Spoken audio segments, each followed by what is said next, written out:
हुजूर ने इरशाद फरमाया, ऐ उमर, अगर मुझे लोगों के सुस्त हो जाने का डर ना हो तो मैं तुम्हें यह बात कहूं कि इस खबर को जाके गली बाजारों में बता दो और 4 अशखास की जन्नत की गवाही दे दो कि उन्हें जन्नत में जाने से कोई शय नहीं रोक सकती।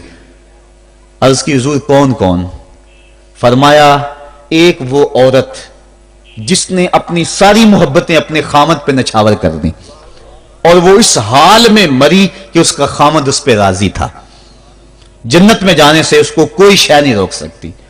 और दूसरा वो शख्स जिसके बच्चे ज्यादा हैं, ज़राए आमदनी थोड़े हैं, लेकिन उसने अपने बच्चों के पेट में हराम का लुकमा नहीं जाने दिया, मेहनत करता रहा, ओवर टाइम लगाता रहा, मजदूरी करता रहा और अपने बेटों के लिए रिज़्क़े हलाल की तलाश में रहा।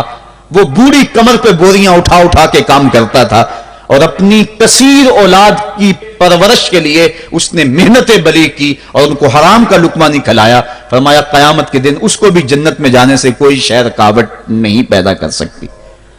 और तीसरा हुजूर ने फरमाया, वो शख्स के जो अपने वालदैन के साथ हुस्न सलूक करे और उसके वालदैन उस पे खुश हों, उस पे राजी हो जाएं।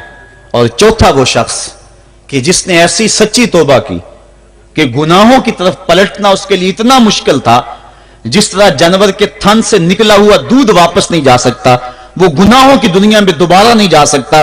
तो ये फरमाया, ये 4 शख्स ऐसे हैं, उमर अगर इस बात का डर ना हो कि लोग सुस्त पड़ जाएंगे तो इन 4 अशखास के बारे में शहादत दे दो कि ये दुनिया पे चलते फिरते जन्नती।